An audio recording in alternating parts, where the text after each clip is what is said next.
I'll now call to order the City County Council meeting for Monday, January the 3rd, 2019. And we'll begin our meeting with the prayer and pledge of allegiance led by Councilor Mowry.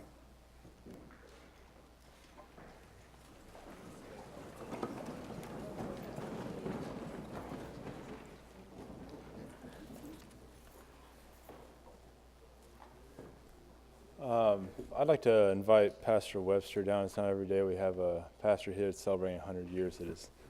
Thank you. Let us pray. Father, thank you for this time together tonight, and we thank you for our City County Council. We pray, oh God, tonight that you would bless this gathering.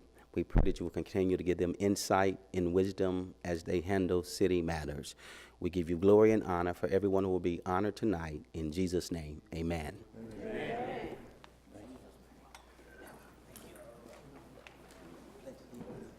Please join me in reciting the pledge. I pledge allegiance to the flag of the United States of America and to the republic for which it stands, one nation, under God, indivisible, with liberty and justice for all.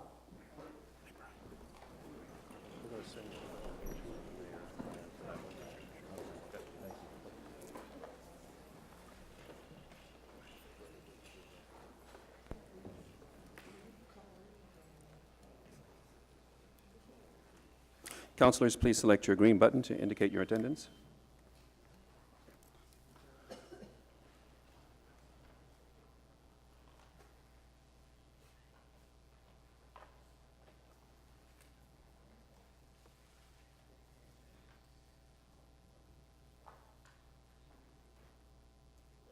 Councilor Harley, very good. We have 24 members present. Councilor Clay tendered his resignation at noon today. The next item on our agenda is introduction of guests and visitors. Councilor Mascari. Thank you, Mr. President. I'd like to introduce some people on this that are working real hard for the community. Dwayne Ingram, Keith Graves, and Ben Brown.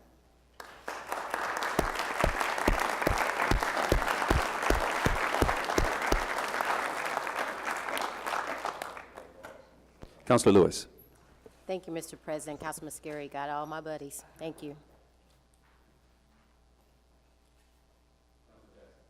Thank you, Mr. President. I'd like to now acknowledge Emmanuel Missionary Baptist Church Pastor Darrell K. Webster and First Lady Sybil Webster and all the Emmanuel Missionary Baptist members that are present to be acknowledged tonight. Please stand.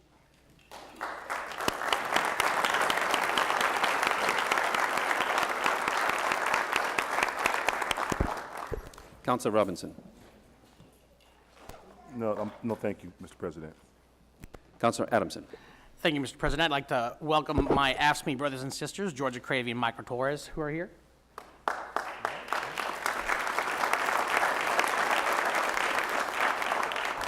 Councilor McHenry. Thank you, Mr. President. I'd like to recognize the members from the Sales Club that are here, even though they are going to have a special resolution in a few minutes, but many of them live in District 6 and out by Eagle Creek Park, so I'd like to recognize all of them.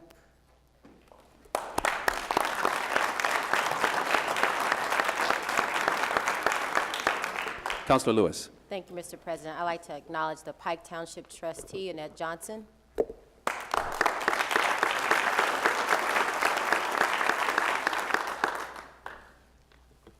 Councilor Oliver.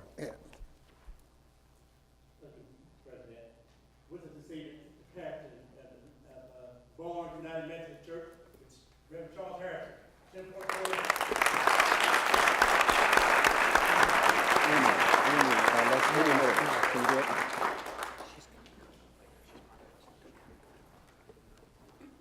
Councilor Cordy.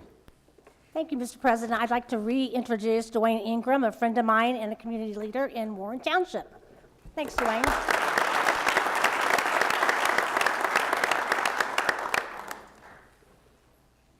Very good. The next item on our agenda is official communications. Madam Clerk.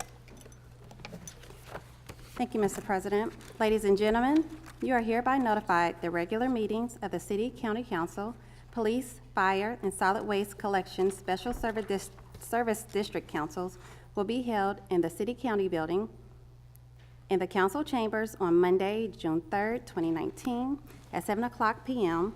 The purposes of such meetings being to conduct any and all business that may properly come before regular meetings of the councils. Sincerely, Bob Osley, President, City County Council.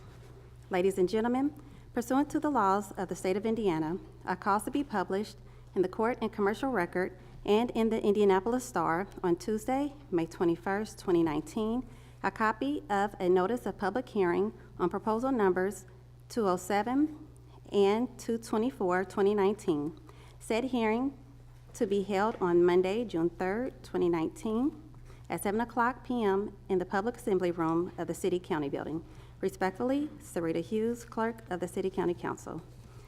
Ladies and gentlemen, pursuant to the laws of the state of Indiana, a cause to be published in the Court and Commercial Record and in the Indianapolis Star on Friday, May 31st, 2019, a copy of a notice of public hearing on proposal numbers 252 through 254, 2019, said hearing to be held on Monday, June 10th, 2019, at 5:30 p.m. in room 260 of the City County Building. Respectfully, Sarita Hughes, Clerk of the City County Council. Ladies and gentlemen, I have approved with my signature and delivered this day to the Clerk of the City County Council, Sarita Hughes, the following ordinances. General Ordinance Numbers 25 through 33, Special Ordinance Numbers 3 through 5, General Resolution Numbers 13 through 16, Special Resolution Numbers 16 through 21. Joseph H. Hogsett, Mayor. Mr. President, this concludes the official communications. Thank you, Madam Clerk. The next item on our agenda is the adoption of the agenda. Do I have consent? Consent. And the next item on our agenda is approval of journals for May 13th, 2019. Do I have consent? Consent. We'll now proceed to presentation of petitions, memorials, special resolutions, and council resolutions. And that first item recognizes and honors the Indianapolis 10-Point Coalition.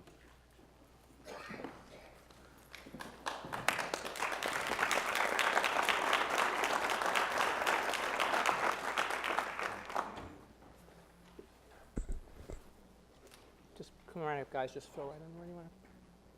You stand over here. Just come right on up.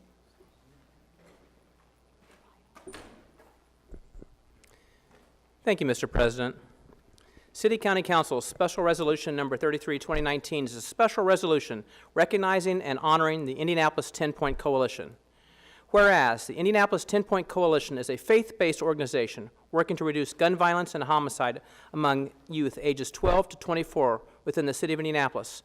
And whereas 10-Point employs a boots-on-the-ground approach by reducing violence by, among other things, conducting faith walks in selected areas within the city from Wednesdays through Saturdays to encourage youth to be safe, respectful, and to have a good time.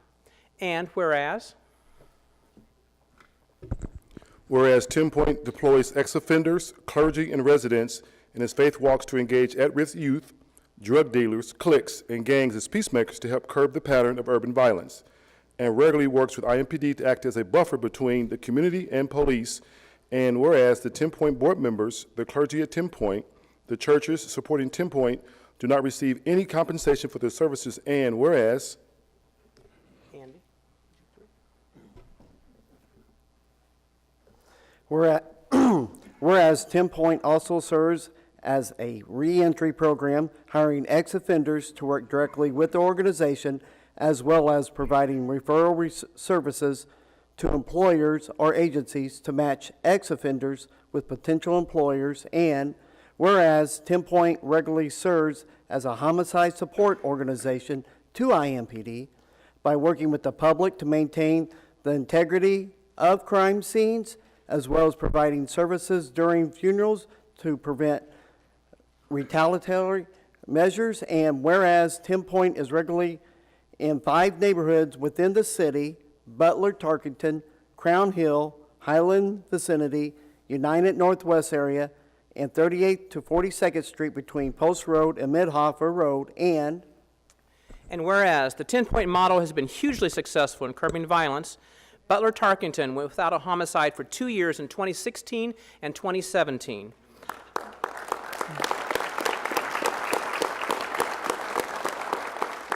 But wait, there's more. The The Highland vicinity has gone 2 years and 9 months in 2017, 2018, and 2019 without a criminal homicide, and almost 4 years without a youth murder. Oh, come on. And Crown Hill went 1 year without a criminal homicide and 1,220 days without a youth murder. And whereas 10 Point has been honored for its crime reduction efforts by the FBI and Vice President Mike Pence, among others. In addition, 10 Point has been contacted by various cities from across the nation to speak about its anti-violence and crime prevention model. Therefore, we're having it. Why not? It's resolved by the City County Council of the City of Indianapolis and has been signed and attested to by President Vop Ostley and signed by Mayor Hogshead. And Mr. President, I so move. Motion's been properly moved and seconded. All those in favor signify by saying aye. Aye. Motion carries. Back to the Speaker. Thank you, Mr. President. Since this was written, we have one other statistic we would like to point out. This may be applause-worthy, so everyone hang on. The East Quadrant, which they monitor, which is basically 38th through 42nd Street, basically between Midhofer and Post Road, in just 13 days, for the first time in my recollection, it will be 1 year without a homicide, thanks in part to their efforts.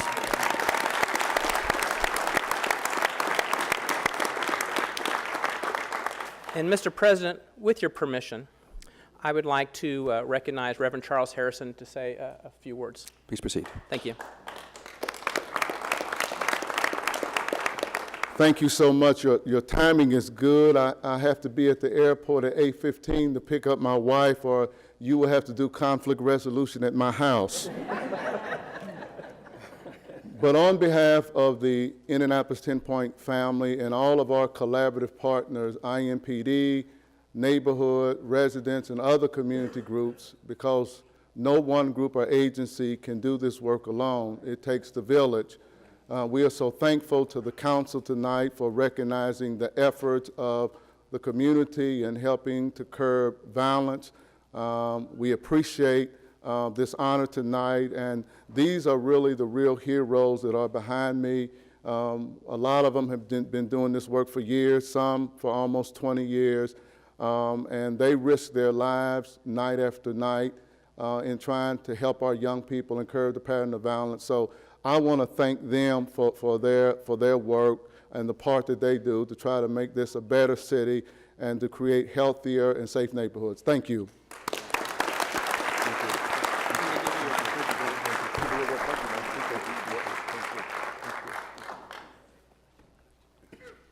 Pens for you. Here's several cards for you, Charles. These are all for you. Thank you so much.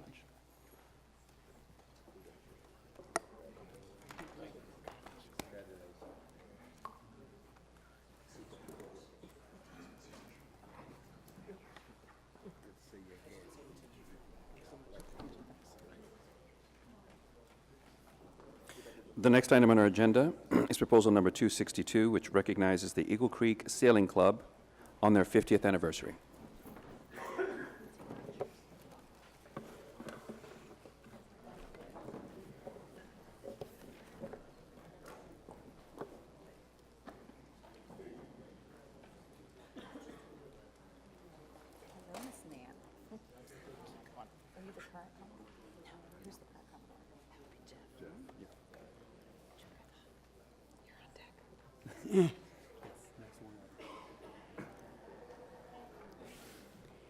A special resolution recognizing the Eagle Creek Sailing Club on their 50th anniversary.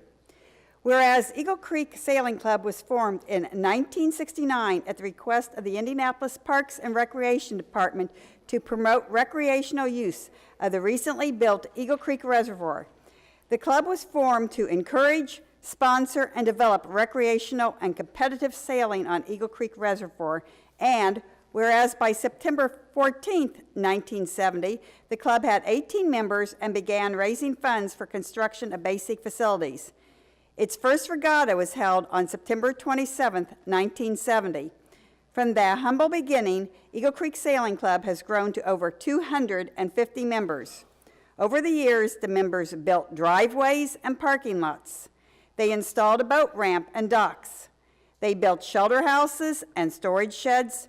Eagle Creek Sailing Club facilities now include 175 floating boat slips, 150 trailer slips, 3 covered shelters, and a separate juniors area, and And whereas, with 10 to 12 social events each year, Eagle Creek Sailing Club has become a great place for members to relax and unwind with fellow sailors. For those who are more competitive, the club has an active racing program with several One Design and PHRF fleets competing in weekly races on Wednesday nights and Sunday afternoons. The club hosts several regattas throughout the year, attracting competitors from Pennsylvania to Missouri and from Wisconsin to Alabama. And whereas,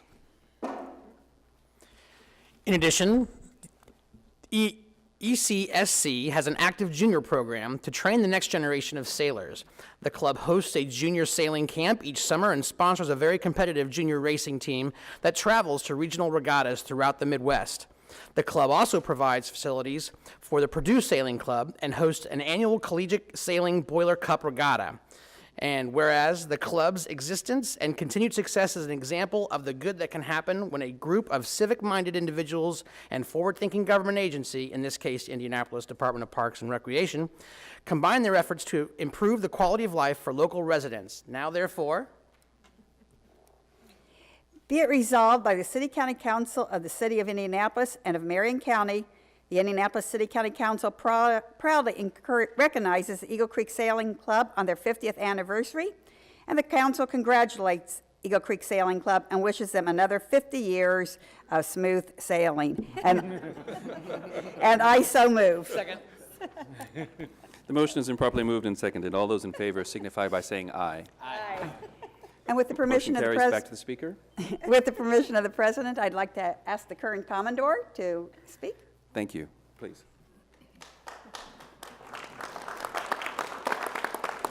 Okay, I didn't know I was supposed to do this, but on behalf of the past Commodores, or some of the past Commodores who are with me, on behalf of the members, I want to thank the city for this wonderful proclamation and for the continued support and cooperation that we get from the city. Thank you.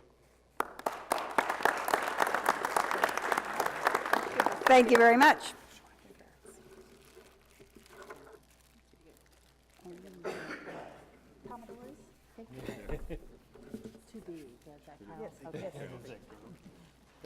Thank you.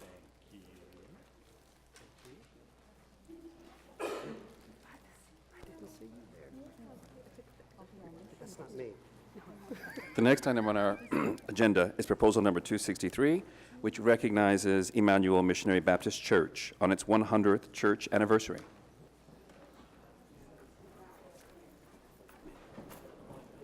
I want you on this side and First Lady on this side over here. Come on up a little bit, Pastor. You can come up to there, yeah, so the camera can see you. Come on, let me get some people over here. Y'all squeeze on in, get some more people over here, and squeeze on in. Fill it all the way out, squeeze on in. All right. I'm honored to do this special resolution tonight because I am a proud and honored member to be a member of Emmanuel Missionary Baptist Church. So the City of Indianapolis City County Council Special Resolution number 24, a special resolution recognizing Emmanuel Missionary Baptist Church on its 100th church anniversary. Whereas Emmanuel Missionary Baptist Church, Emmanuel, was founded by the late Reverend William Martin in 1919. Although the congregation was small in the beginning, it grew rapidly during Reverend Martin's tenure, and they had to move from the small house they were gathering at to a building located at 1419 Roosevelt Avenue in Indianapolis. And whereas in 1921, Emmanuel purchased the Health Memorial Methodist Church, and in 1922, the congregation marched from the Roosevelt Avenue location to their new church at 1425 Arsenal, where they resided for 49 years.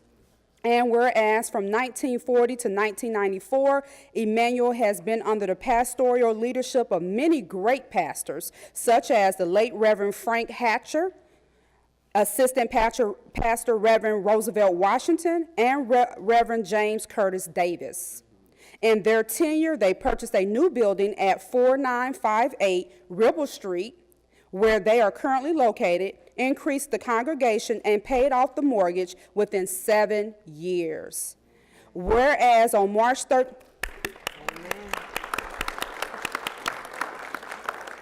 Whereas on March 31st, 1996, Reverend Darrell K. Webster was elected as pastor of Emmanuel Missionary Baptist Church. Reverend Webster shared God's purpose for the church through his vibrant teaching and preaching, and the 100 members began to grow rapidly. An additional worship service was added to accommodate the increase in membership, and over 20 new ministries were created to minister to the families. They were youth, young adults, marriages, men, women, food, and clothing pantry, as well as evangelism, mentoring, and tutoring. And whereas Emmanuel's outreach and evangelism ministries has partnered with Martin University, Stop the Violence Campaign, Convoy Hope, Child Evangelism Fellowship, and recently Samaritan's Feet, which is a program that provides new socks and shoes to disadvantaged children. And whereas the congregation of Emmanuel is vibrant, loving, and thriving under the pastorate of Pastor Darrell K. Webster, Pastor Webster has been recognized nationally and internationally for his vision and creation of the Darrell Webster Boot Camp, based upon the book Small Change, great impact that he has authored. And whereas on June 23rd, 2019, the Emmanuel Missionary Baptist Church family, under the leadership of Pastor Darrell K. Webster and First Lady Sybil Webster, will celebrate its 100-year anniversary. Emmanuel Missionary Baptist Church believes that God is with us. And that we will continue to be salt and light in the city of Indianapolis and to be the entire world. Now, therefore, be it resolved by the City County Council of the City of Indianapolis and Marion County, Indiana, Section 1, the Indianapolis City County Council proudly recognizes Emmanuel Missionary Baptist Church on its 100-year anniversary.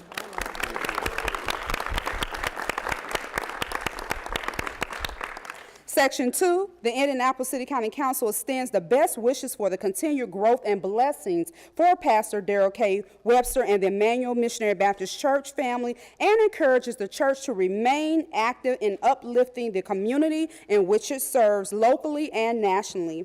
Section 3, the mayor has been invited to join this resolution by affixing his signature here too, and he has. And this special resolution was sponsored by Councilor Jackson and was passed by the City County Council this 3rd day of June, 2019. Mr. President, I so move. Motion's been properly moved and seconded. All those in favor signify by saying aye. Aye.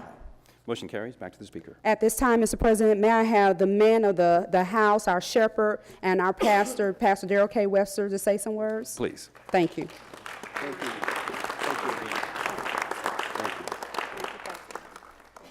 Again, thank you, Council Lady Jackson, who's a member of Emmanuel Baptist Church, President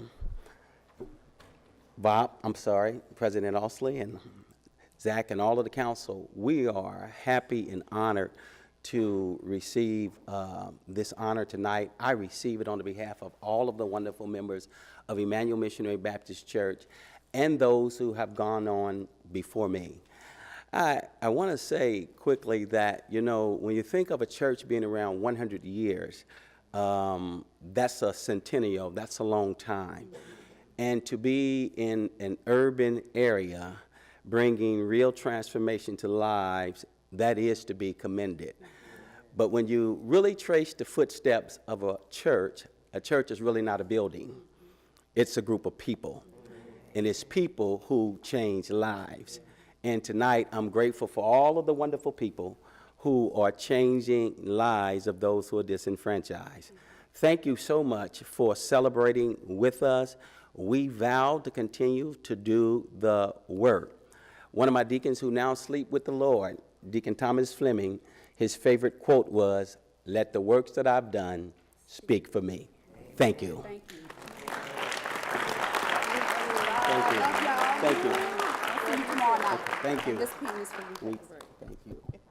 Thank you so much. Good to see you. Hey. Thank y'all for coming. Thank you for coming. Thank you for coming. I don't get to see you. And don't be mad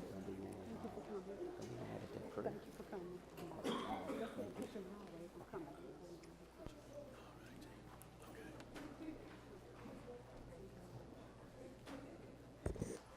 Councilor Mowry? Councilor Mowry? Thank you, Mr. President. I'd like to postpone this. This Proposal special resolution. 269? Yeah. All right. There's a motion on the floor. Is there a second? Second. All right. It's been moved and seconded to postpone proposal number 269. All those in favor signify by saying aye. Aye. Opposed? All right. Very good. The next item on our agenda is proposal number 270, which recognizes the inclusion of LGBTQ history into the Indianapolis Historic Preservation Commission's 17 historic area plans.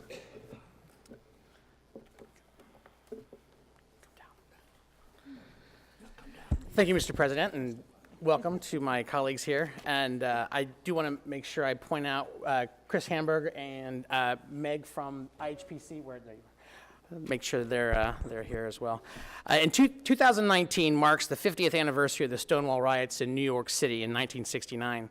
These riots, born from police brutality and harassment and initiated by Marsha P. Johnson and Sylvia Rivera, two trans women of color, served as the catalyst for the LGBT civil rights movement of today. The history of LGBT people, as is often the case with minority communities, has been bulldozed, literally and figuratively, and given almost no recognition for historically significant places. But here in Indianapolis, we are taking note, and it is especially fitting to kick off this process on the 50th anniversary of the Stonewall riots. This is City County Special Resolution 26, a special resolution recognizing the inclusion of LGBTQ history into the Indianapolis Historic Preservation Commission's 17 historic area plans. Whereas in 2016, Indiana Landmarks conducted a survey of historic properties in Marion County to identify sites of lesbian, gay, bisexual, transgender, and queer significance. And whereas the criteria used included in civil rights, arts, health, business, residences, events, organizations, and name affiliations. And whereas,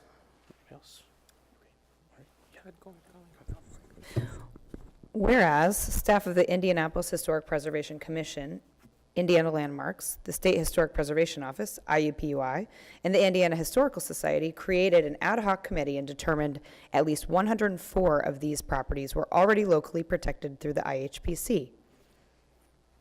And whereas it was determined that the best course of action to memorialize this history could be for the IHPC to update its 17 historic area plans as part of its Preserve Indy initiative, recognizing the contributions of the LGBTQ community and their connection to the built environment in local historic areas throughout Marion County.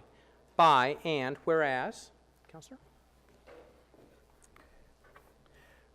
Whereas IHPC operates under the state statute and its historic area plans are adopted as part of the comprehensive plan of Marion County, making this history part of a legally binding document.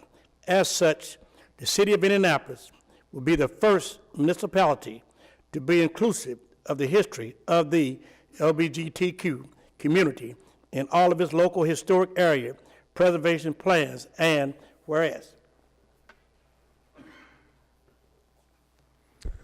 whereas the IHPC will continue to research archives and update the survey as necessary, and by 2023, all 17 historic districts under the IHPC's jurisdiction will have an adopted plan with the inventory included. Now therefore, be it resolved by the City of Indianapolis, by the City County Council of the City of Indianapolis and Marion County, Indiana. Section 1, the Indianapolis City County Council proudly recognizes the inclusion of the LGBTQ history into the Indianapolis Historic Preservation Commission's 17 historic area plans. Section 2, the council wholeheartedly thanks IHPC and the Indiana Landmarks for their efforts in the preservation and inclusivity of the city of Indianapolis. And I so move. Second. The motion has been properly moved and seconded. All those in favor signify by saying aye. Aye. Motion carries. Back to the speakers. Thank you, Mr. President. With permission, I'd like to have Meg from IHPC speak on behalf Please. of this process.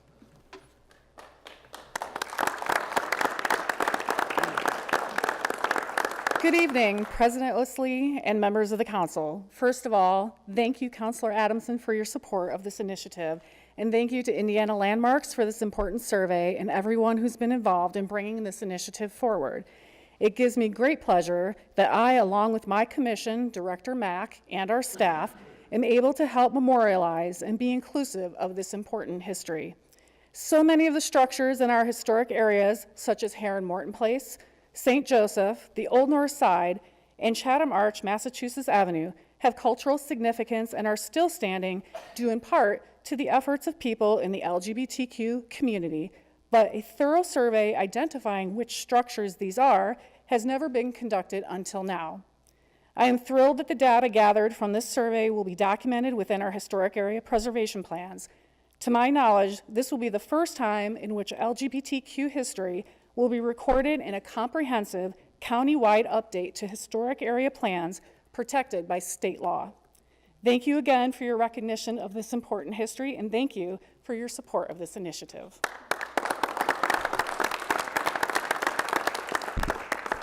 And with your permission, Chris Hamburg from Indy Pride Organization. Please. Thank you. Thank you to you for recognizing our history, especially for this being Pride Month. So much of our history, so much of our presence in the community has been erased, has been bulldozed, has been marginalized. And so this is an important step to make sure that all people, all of those LGBTQ youth, can see themselves in the city, to see themselves in the state, and in local government. Thank you very much. Thank you.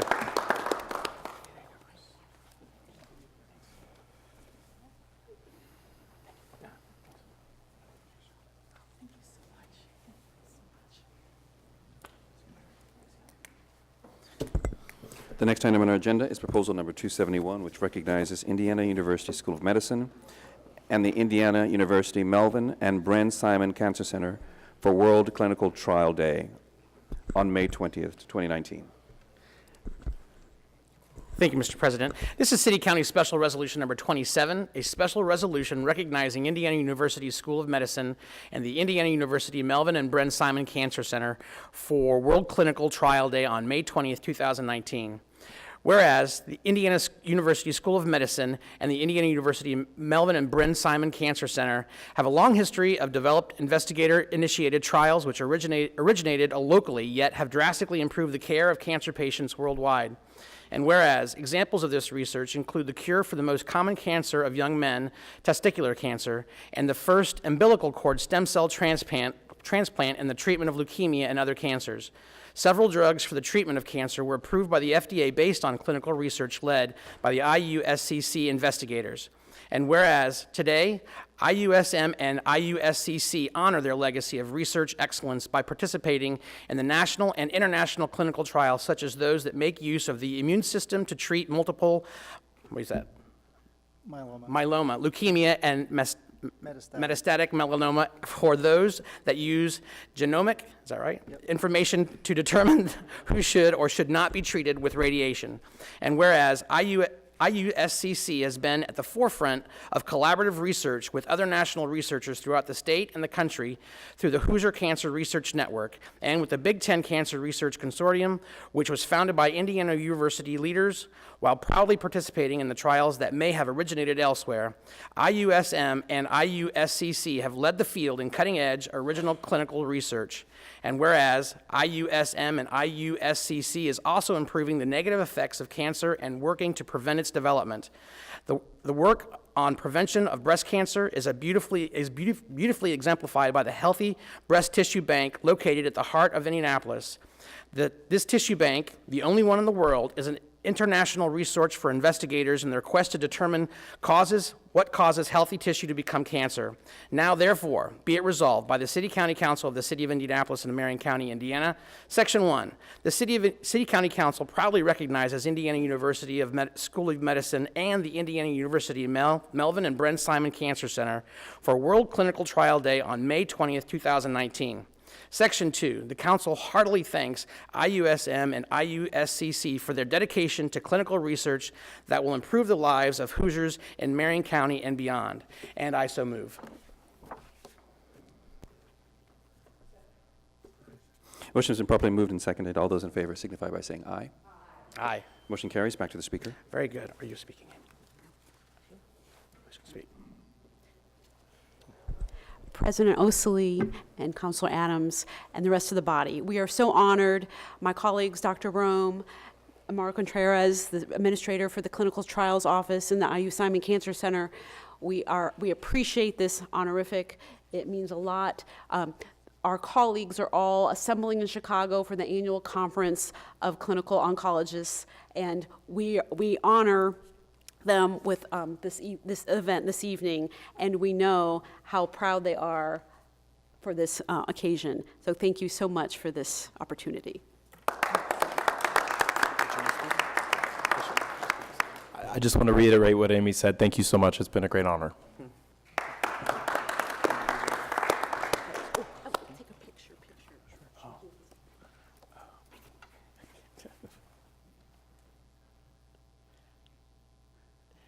You can go on. All right, very good. Okay. I have these for you also.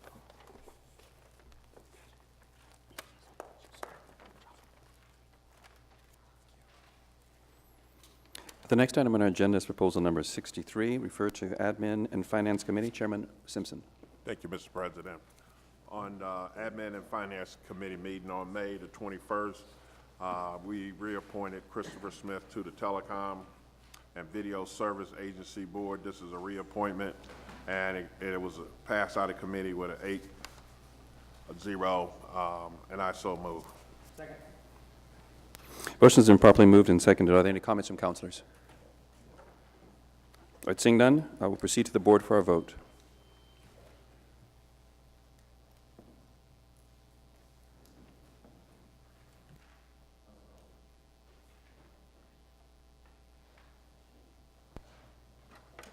Motion carries 24-0. The next item on our agenda is the introduction of proposals. Madam Clerk. Thank you, Mr. President. Proposal numbers 250 through 255 refer to the Metropolitan and Economic Development Committee. Proposal number 250, introduced by Councilor Fanning, authorizes a final ordinance for the issuance of multifamily housing revenue bonds in the New Regency Park LLC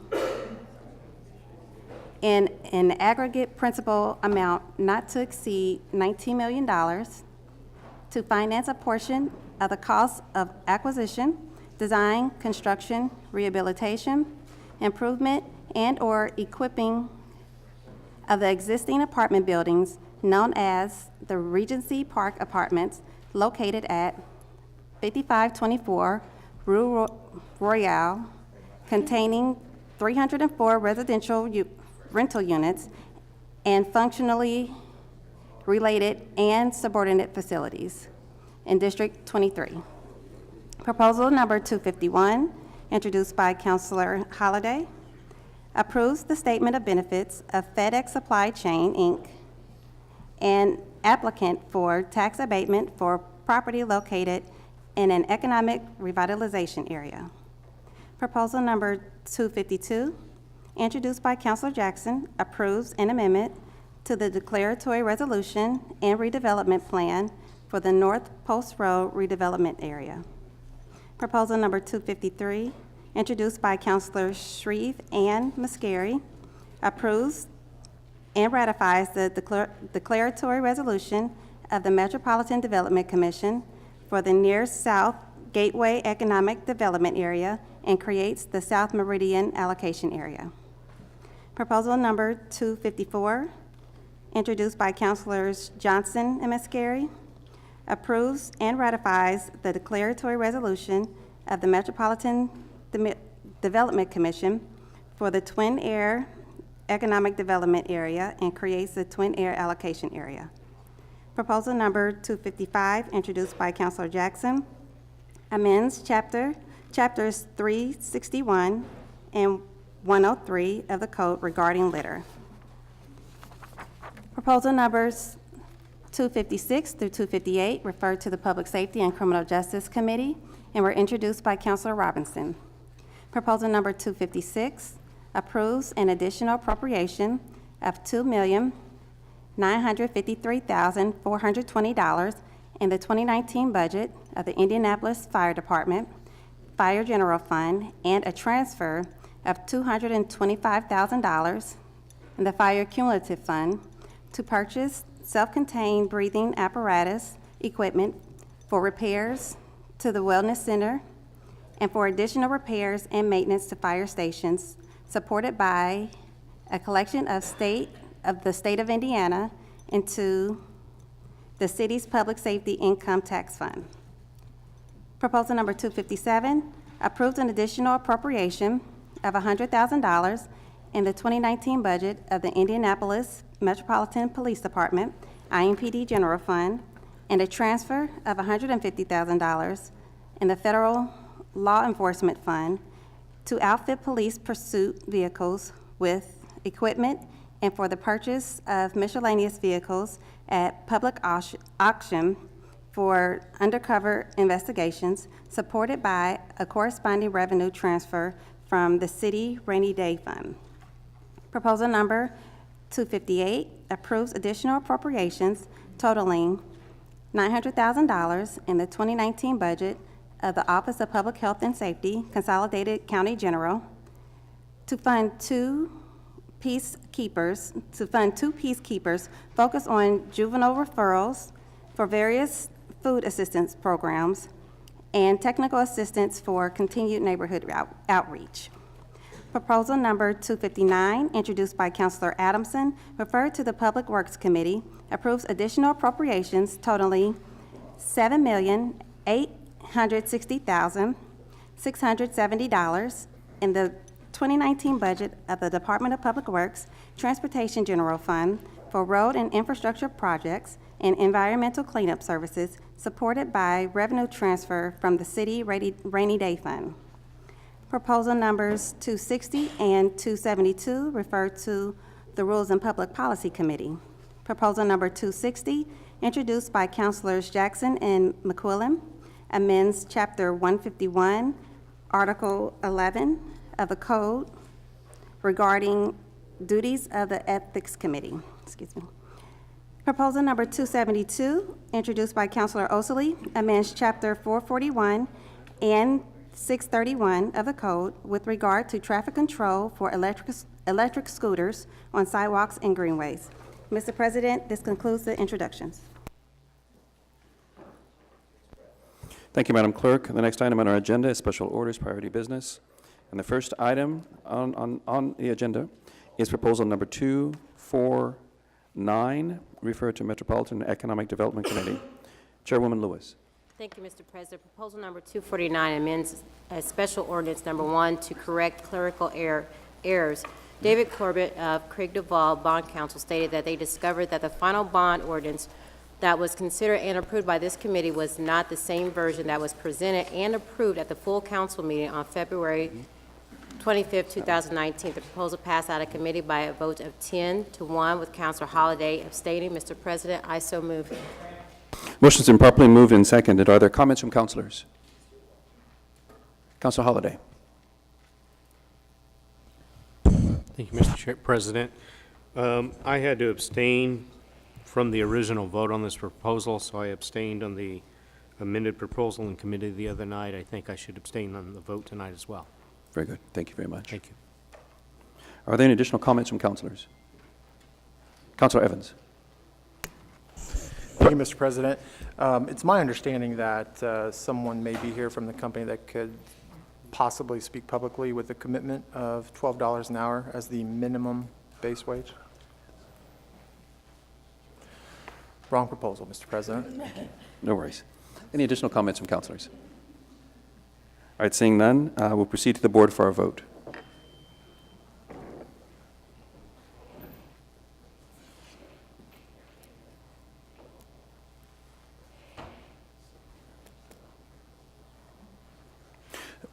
The motion carries 23 yeas and 1 abstention. Proposal numbers 264 through 268 and proposal number 273 are all rezoning ordinances certified for approval by the Metropolitan Development Commission. If no councilor wishes to call down any of the proposals for reconsideration, the proposals will pass into law. Does anyone wish to call down any of the proposals for reconsideration? All right, seeing none, the proposals will pass into law. The next item is proposal number 234, which is a rezoning ordinance certified for denial by the Metropolitan Development Commission on May the 23rd. If no councilor wishes to call down the proposal for reconsideration, the proposal will stand as denied. Does anyone wish to call down the proposal for reconsideration? Seeing none, the proposal will stand as denied. The next item on our agenda is special orders public hearing. Proposal number 270, referred to Administration and Finance Committee. Chairman Simpson.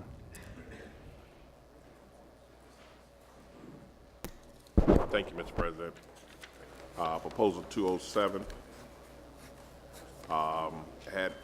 We met on May the 21st.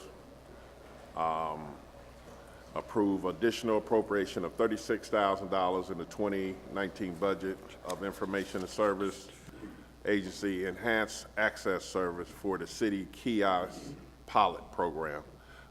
They've got a vendor, and they're ready to explore it. I think it was like 3 kiosks they're going to put around in the city to explore putting kiosks for all kind of different situations. This is just the research of it, and it was passed out of committee 9-0, and I so move. Motion's been properly moved and seconded. Are there comments from councilors? All right, seeing none, is there anyone else in the room that would like to speak to proposal number 207?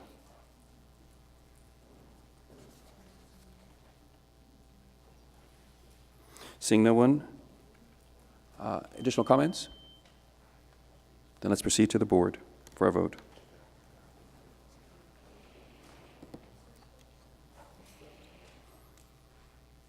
The motion carries 24-0. The next item on our agenda is proposal number 224, referred to Rules and Public Policy Committee. Councilor Johnson. Thank you, Mr. President. Proposal number 224, 2019, approves borrowings of the Capital Improvement Board of Managers per an agreement with the Treasurer of the State of Indiana. During the May 14th meeting of the Rules and Public Policy Committee, Mary Soliday, outside General Counsel for Capital Improvement Board, and Thomas Carl Cook, Chief of Staff of the Mayor's Office, presented proposals number 221, 222, and 224. Mr. Carl Cook stated that over the last few years there have been a series of planning processes to study the feasibility of expansions and next steps for the CIB's portfolio, which includes Victory Field, Lucas Oil Stadium, Banker Life Fieldhouse, and the Indiana Convention Center. They were instructed by Mayor Hogsett to present a 25-year vision inclusive of all needs, not just a portion of the portfolio. During this process, Pacers Sports Entertainment committed to a 25-year agreement to keep the Pacers in Indiana and playing in Bankers Life Fieldhouse. Approval of these proposals will allow funding of the 25-year agreement with the Pacers and authorize the CIB to enter into a loan agreement with the state treasurer. There are more than 19,000 full and part-time jobs provided by the CIB with the average wage of $30,000 per year. He stated there are no tax or fee increases on Marion County or state residents. They'll utilize existing mechanisms, expand geographic boundaries to capture greater state income tax revenue or extend sunset dates in existence under state law. John Griffin, Central Indiana Building Trades, gave public testimony in favor of the pending proposals. Chair Ostley stated that he and his fellow councilors believe that given the size of the commitment to this project, it is imperative to secure funding for social impact projects for Marion County and taxpayers. This includes ideas such as reducing food insecurity and improving youth employment opportunities. Councilor Lewis moved, seconded by Councilor McQuillan, to send proposal number 224, 2019 to the full council with a due pass recommendation. The motion carried by a vote of 8-0. Mr. President, I so move. Second. The motion has been properly moved and seconded. Are there comments from councilors? Seeing none, is there anyone in the room with, who would like to speak to proposal number 224? All right, seeing none, additional comments? Then we'll proceed to the board for our vote.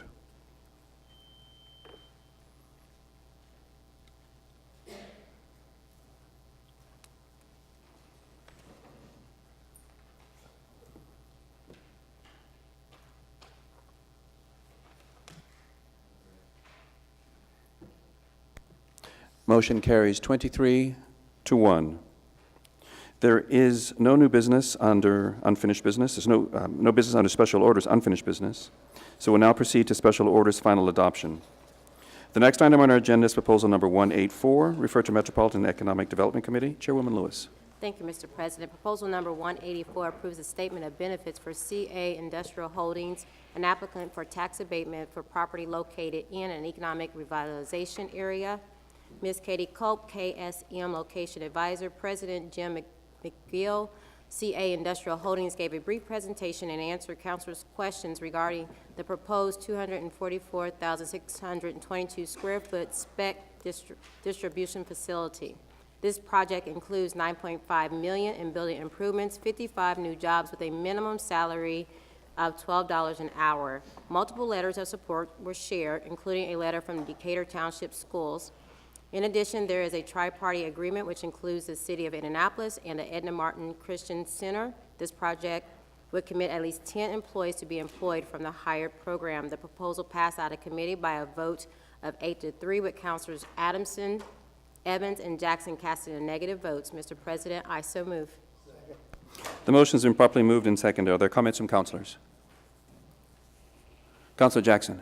Thank you, Mr. President. On this particular proposal, my negative vote casting was that Madam Chairwoman Lewis had asked, there were several councilors that had questions regarding specifically the pay scale for employees. This is something I wanted to support because of the hired program itself, but unfortunately, I specifically asked for information regarding the pay scale, or at least a minimum that could be guaranteed or offered in this, and was not, did not receive the information prior to the next meeting that we voted on, and therefore I casted my negative vote. Hey, listen, we as a city and city leaders made a promise that we would try to enforce, especially when we're giving money, taxpayers' dollars, that affordable wage so people can make a living. And that's what we vowed to. That's what I said I will hold up to, and that's what I'm going to do. So when businesses come in and ask for money and they can't even offer $13 an hour to their low end, whether that's 10 positions or 5 or 20, then I can't hold true to a vote to support that proposal, and I will be a negative vote tonight. Thank you. Very good. Thank you very much. I don't believe you got a response to the question that you had asked, but I do understand that Ms. Culp is here this evening. I'd like for her to come forward to address the questions that you had.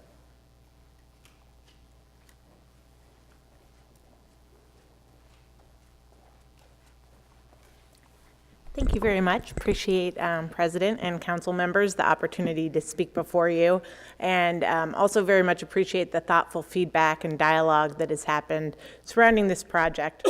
As the members of the MEDC committee know, this is a speculative... Sorry. If you don't mind, if you could just state your name and the company. Oh, I'm sorry. Yes, I'm Katie Culp. I'm president of KSM Location Advisors.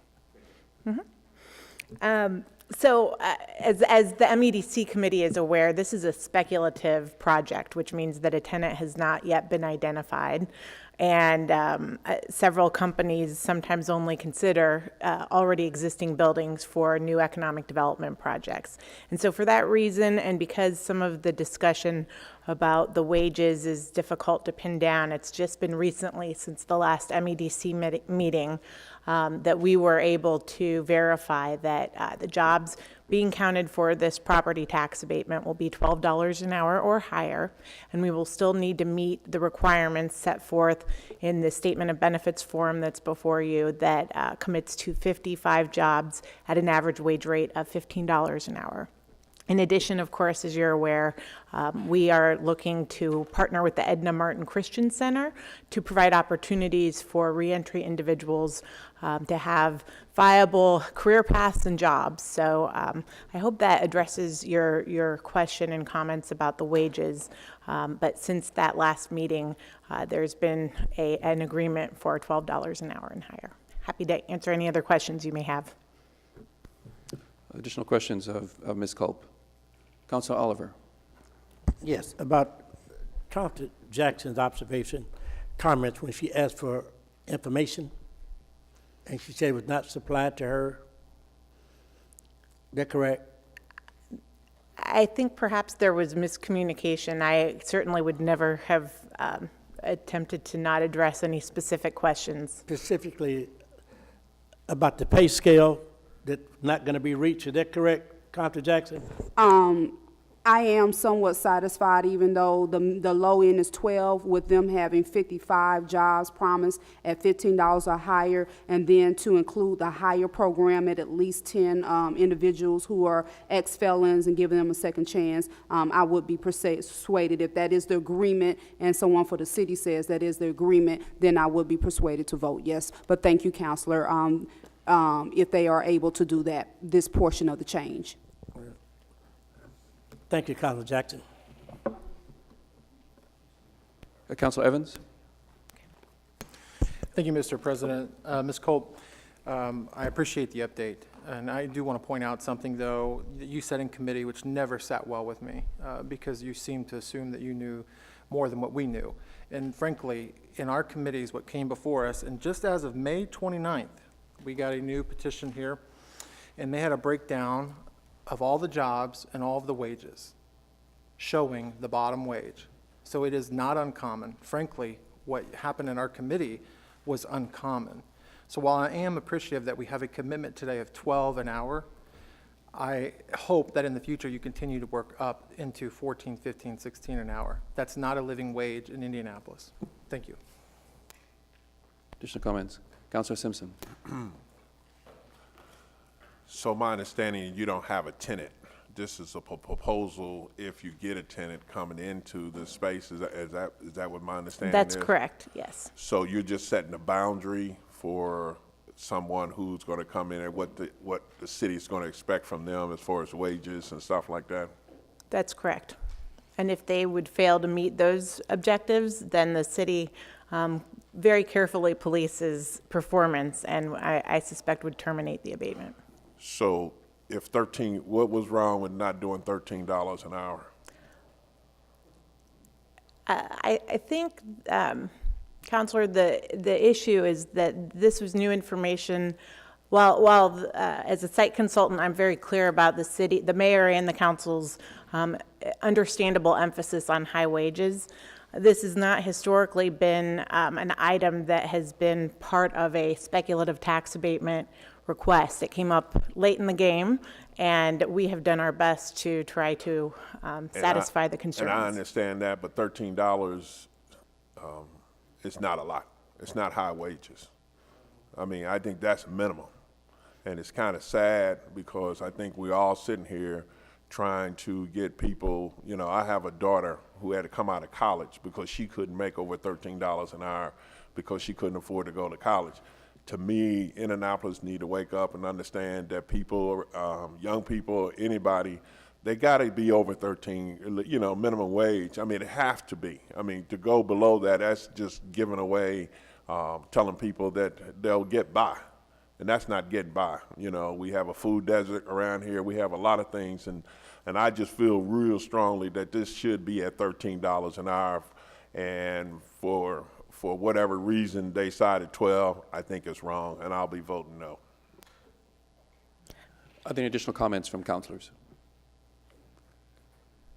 Councilor Sharif.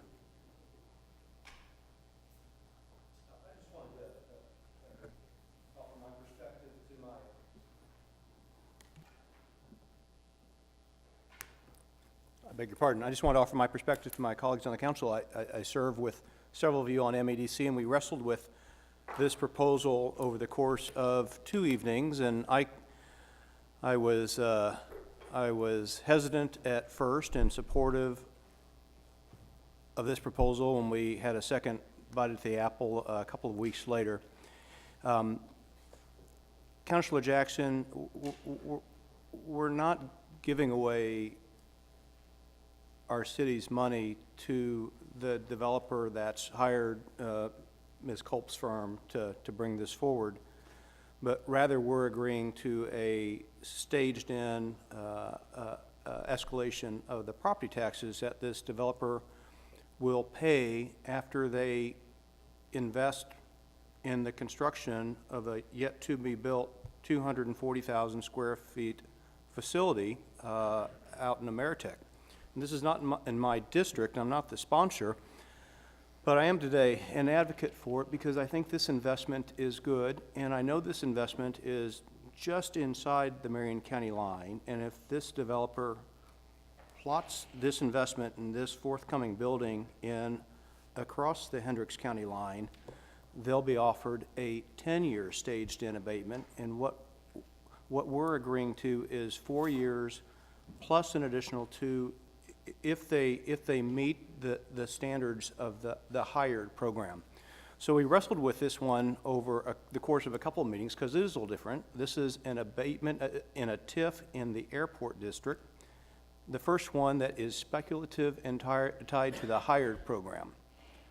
And so we had to get our head around this one, but I think it's the right thing to do. I think we're competing for this investment in the tax base of Marion County with neighbors in Boone County and Hendricks County and Johnson County that are pretty aggressive in trying to get this distribution space in those counties. The reality is that these distribution centers don't employ a whole lot of people. They're big buildings with not a whole lot of people in them.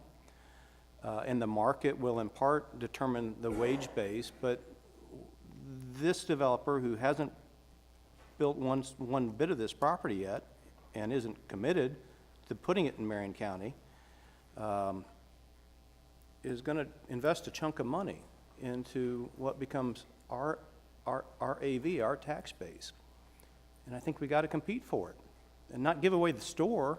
And this is less attractive than what they can get just across the line. But I think for those reasons, we ought to support it.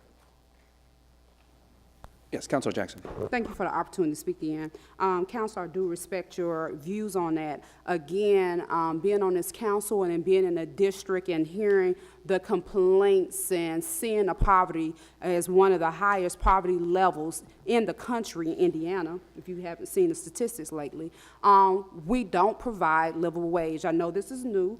I understand the semantics and the makeup of this proposal because I sit on the council. So yes, we've been through 2 meetings on it, and I've heard the logistical information of everything, and so it's new. But I think some things are fundamental. Fundamental are when are we standing up for people who can't stand up for themselves? It's us who have to make the stand for them on their behalf. When you get big companies to come in that want taxpayers' money, we got to make sure that we're advocating on both hands of both sides for the little man and the big man. And that's all I'm saying here. $13 is not a lot of money to be able to do that in this area. And I said I'm willing to compromise on the information today, but going forward, we really need to look at what we're doing. We offer these tax abatements and the tax incentives for companies that are big dollar companies. And yes, we need to be competitive, but if you haven't driven around Indianapolis, we got a whole lot of vacant warehouse buildings. At the end of the day, this is a distribution center.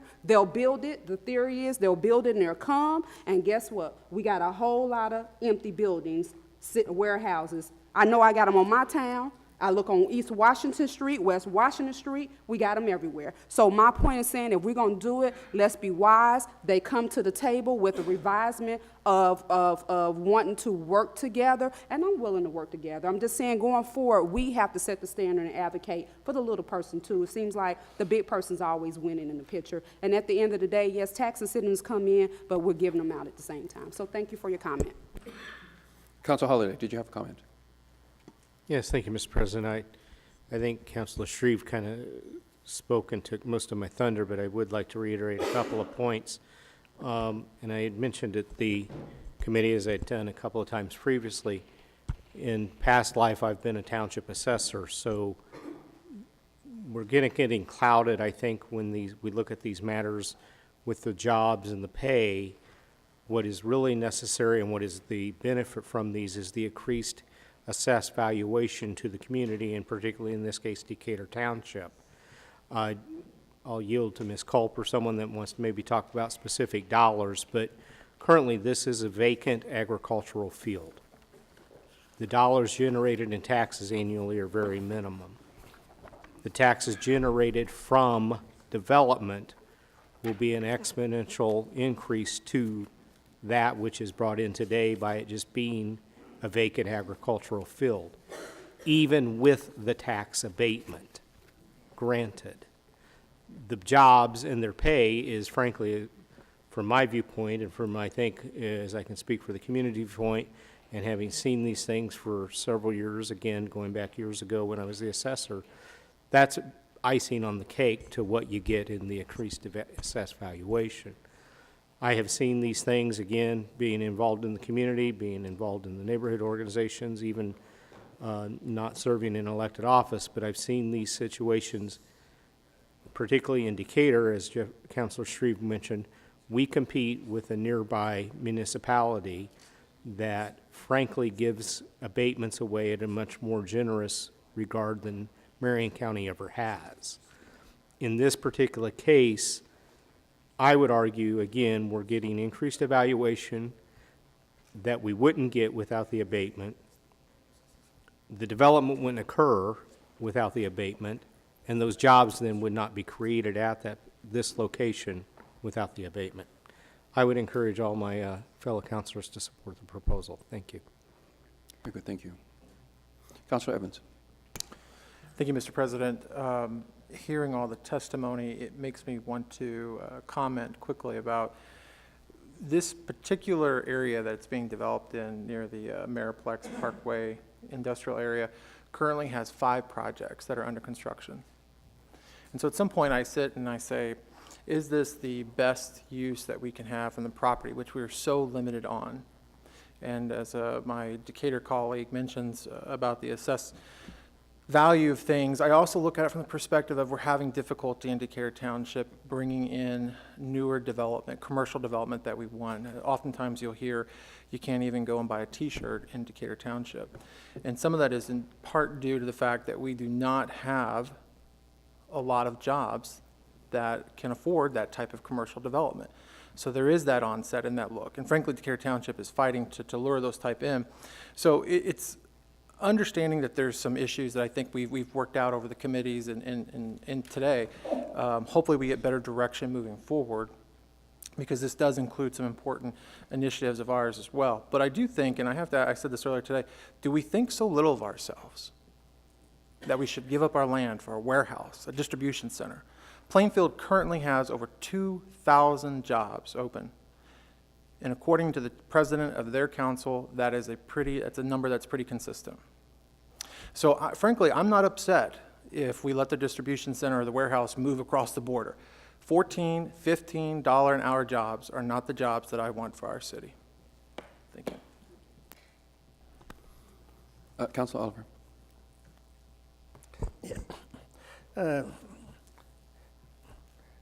Fellow councilors, I find it just appalling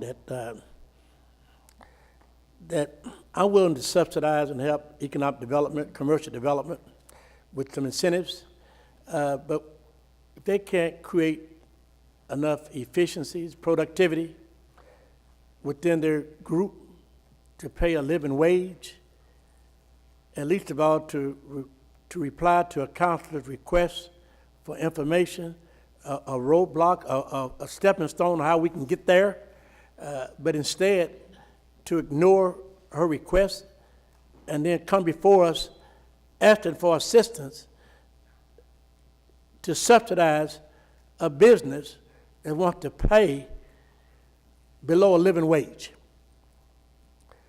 I find myself at this current time, I'm asking my colleagues to vote as I do against this proposal.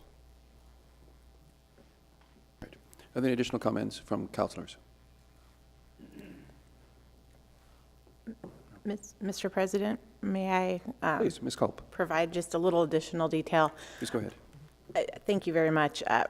I respect very much a lot of the feedback I'm hearing here, and personally I agree with it quite a bit. The one clarification I did want to make, and then I wanted to augment Councilor Holliday's comments. He had asked me to mention something about the tax piece. We do not yet have a tenant, and while I agree, certainly there are a lot of industrial spaces available throughout town, certain tenants will only consider those that are of modern construction, that have certain ceiling heights and are conducive towards new advanced manufacturing techniques or production and advanced logistics. And that is That is why I think, I wouldn't want to speak for the city, but I suspect that there's an intentional strategy behind making sure that there's a variety of real estate options to attract the most competitive economic development projects.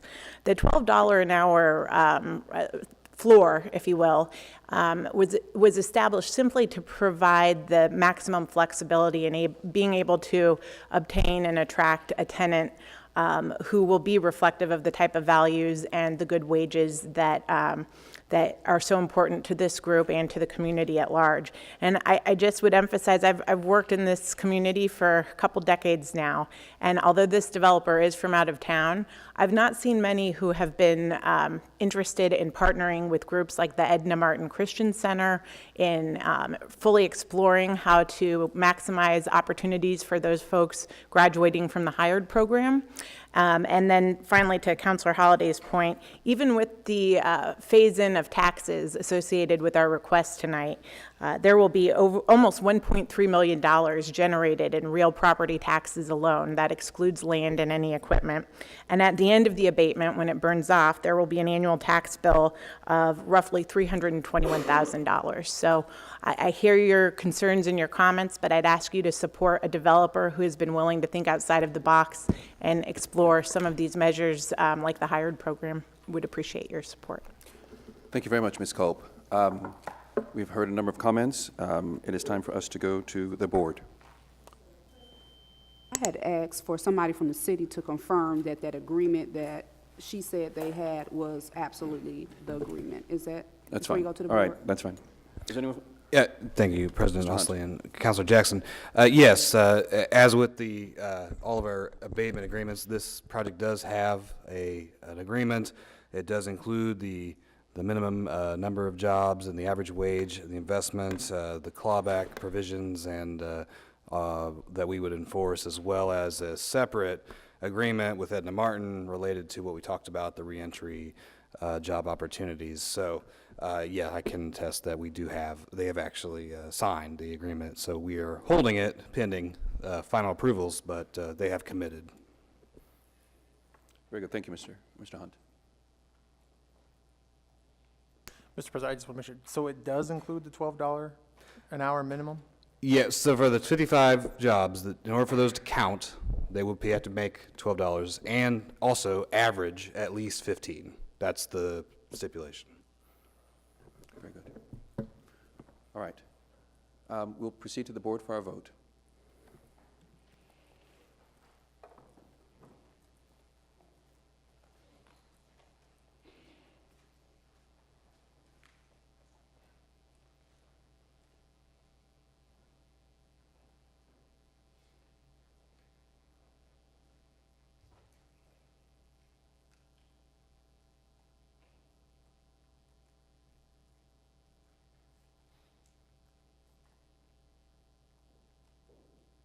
Motion carries 18 to 6. The next item on our agenda is proposal number 208, referred to Metropolitan and Economic Development Committee. Chairwoman Lewis. Thank you, Mr. President. Proposal number 208 approves the issuance of an economic development tax increment revenue bond for Northwood Partners in a maximum principal amount not to exceed $25 million to finance a portion of the cost of acquisition, renovation, and equipping of a multifamily housing facility to be known as Northwood on the Trail, consisting of 254 apartment units, a recreational facility, parking areas located at 8921 Compton Street, which falls within District 2. The Trail apartments were built in 2001 to address the affordable housing needs of residents of Indianapolis. Post-rehab, 100% of the units will be reserved for those at or below 60% of the area median income. The proposal passed out of committee by a vote of 11 to 0. Mr. President, I so move. Motion has been properly moved and seconded. Are there comments from councilors? Seeing none, we'll proceed to the board for our vote.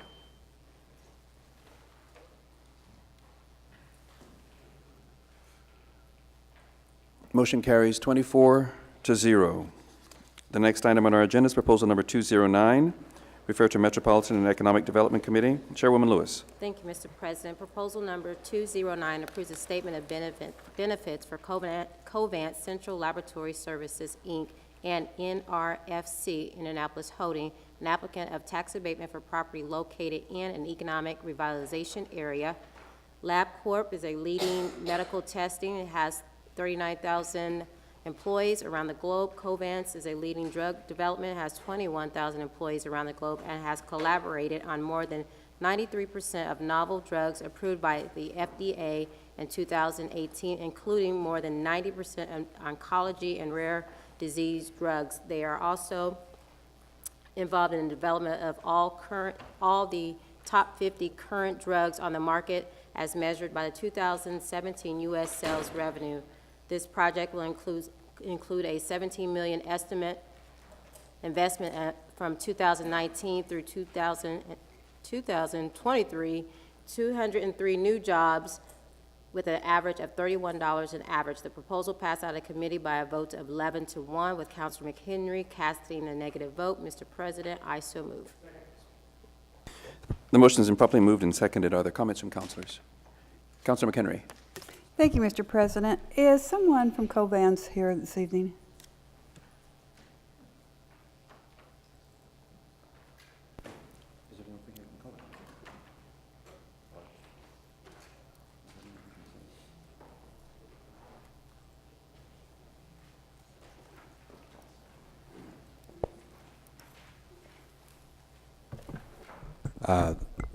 Mr. Gosley and Mr. Council, I don't believe there's anyone from Covance tonight, but I can answer questions to my ability. Well, let's see if that will work. Councilor McHenry.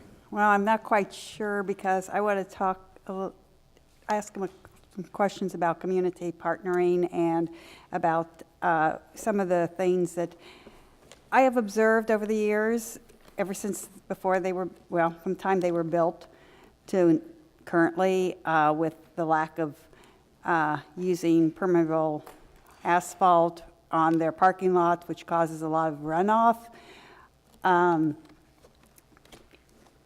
And that creates problems. I've noticed over the years that there is a lot more water that holds in the area around the, I think it's Little Eagle Creek, Little Lick Creek, that holds the water there down by Rockville Road and Country Club, and was wanting to know if they would consider doing more permeable. Also, the lack of sidewalks, because no sidewalks are along Country Club Road, would be a benefit to the entire area, the neighborhoods, the school. If there were sidewalks along there, especially going down to the other businesses, and I'd like to see them doing a little bit more with doing a cleanup and helping keep the area cleaner, because that, to me, is probably one of the most litter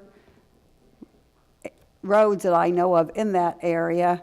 And unfortunately, due to all the traffic, which it's a narrow road, that road was built, hasn't been widened since the 60s when there was nothing there except for 6 houses on the road. Neighbors cannot safely pick up the trash along there. So those are just some of my concerns, and would like to see more of a community partner with them. Mr. Hunt, do you know if you can address any of those questions? Well, I can't really speak specifically, I'm sorry, to any of those particular topics. I can somewhat speak to the sidewalk issue. I don't believe the project will trigger our zoning ordinance requirement for sidewalks. However, I'd want to defer to the Bureau of Neighborhood Services on that issue. Neighborhood Services is also the reviewing authority for drainage permits in Marion County, which are required when new parking lots are installed or when earth is being moved for any purpose, essentially. So I can't really attest to the specifics, but I believe that agency would be the best adept to address those two issues at least. Councilor McHenry.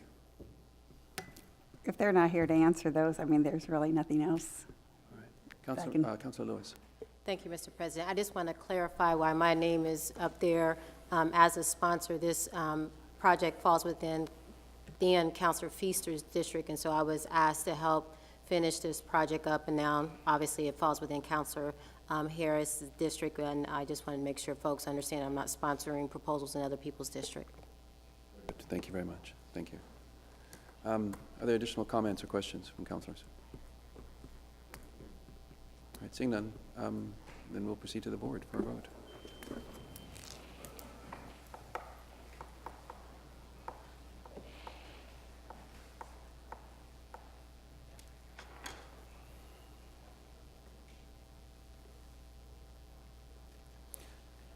The motion carries 23 to 1. The next item on our agenda is proposal number 210, referred to Public Works Committee. Chairman Adamson. Thank you, Mr. President. With consent, I'd like to take the next 10 proposals. Are you sure? Thank you. Proposal number 210 approves the residential permit parking for 709 Lexington Avenue in District 16. Proposal number 211 approves the intersection controls at Remington Court and Snug Harbor Drive in District 23. Proposal number 212 approves the intersection controls at Vermont Street and Auburn Streets in District 15. Proposal number 213 approves the speed limit reduction of the Southwest Hills and Surly Creek subdivisions in District 22. Proposal number 214 approves the speed limit reduction in the Wilson Pinecrest subdivision in District 6. Proposal number 215 approves the parking restrictions near Broadway Place and 38th Street in District 7. Proposal number 216 approves the speed limit reduction in various subdivisions in the area of 71st Street and Shadeland Avenue in District 4. Proposal number 217 approves the speed limit reduction in the Heartland Crossing subdivision in District 20. Proposal number 218 approves the intersection controls at Balboa Drive, Monterey Road, and Marcel Road in District 13. Proposal number 219 approves a residential parking permit near East Street and McCarty Streets in District 16. Proposal number 220 approves the intersection controls at Halifax and Crystal Drives in District 11. One technical correction was made into the digest of Proposal 210 to correct the street name to match an actual proposal. All proposals were supported by their respective district councilors, and the committee recommends adoption of all 11 proposals, or 10 proposals. I think it was 10, yeah. Is 11 proposals by a vote of 9-0, and I so move, Mr. President. The motion's been properly moved and seconded. Are there any comments from councilors? All right, seeing none, we'll proceed to the board for our vote.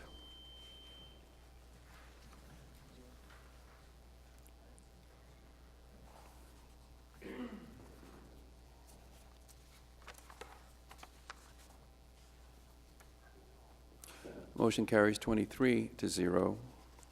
The next item on our agenda is proposal number 221, referred to Rules and Public Policy Committee. Councilor Johnson. Thank you, Mr. President. Proposal number 221, 2019 approves the expansion of the professional sports development area and the extension of the capture of covered taxes attributable to income earned.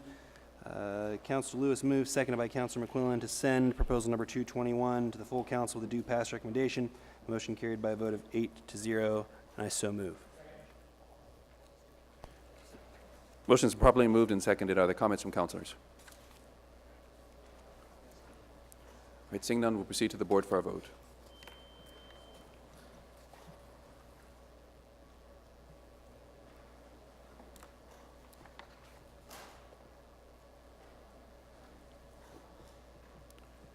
Motion carries 20-3. The next item on our agenda is proposal number 222. Mr. President, may I explain my vote, sir? Councilor Evans. Thank you, Mr. President. I casted a no vote tonight because I thought the point had to be made. It's my understanding that between $12.5 to $16 million a year for 25 years, essentially a subsidy is going to the Indianapolis Sports Entertainment for operations of the field house. It's also my understanding that without them showing us the books, we may not have the clear numbers, but we can guesstimate, and based on a 2010 study, the field house operations cost about $17 million to operate. Adjusted for inflation, it'd be about $20 million today. They make between $14 and $16 million a year on the entertainment side without the Pacers or the Fever, with those being the vast majority of their funds. It's safe to assume that they're probably profiting off operating the field house. So the money that is going toward the operations, in my eyes, is looked at as a subsidy. It's frustrating that the state feels the need to make this happen for them, but and granted, it's not apples and oranges, but the infrastructure of our city is crumbling, and they can't move quick enough to adjust the quality of life. And that's a problem because the taxpayers in Indianapolis pay somewhere of about $185 million a year in infrastructure funding, yet we receive back less than $70 million of that, thanks to the state's road formula. So I'm casting my vote tonight simply to say that we need to get our priorities straight. Thank you, Councilor. The next item on our agenda is proposal number 222, referred to Rules and Public Policy Committee. Councilor Johnson. Thank you, Mr. President. Proposal number 222, the final proposal this evening, amends the code to extend the county emissions tax and the supplemental auto rental excise tax. Councilor Lewis moves, seconded by Councilor McQuillan, to send proposal number 222 to the full council with a due pass recommendation. The motion carried by a vote of 8-0. Mr. President, I so move. Motion has been properly moved and seconded. Are there comments from councilors? All right, seeing none, we'll proceed to the board for a vote.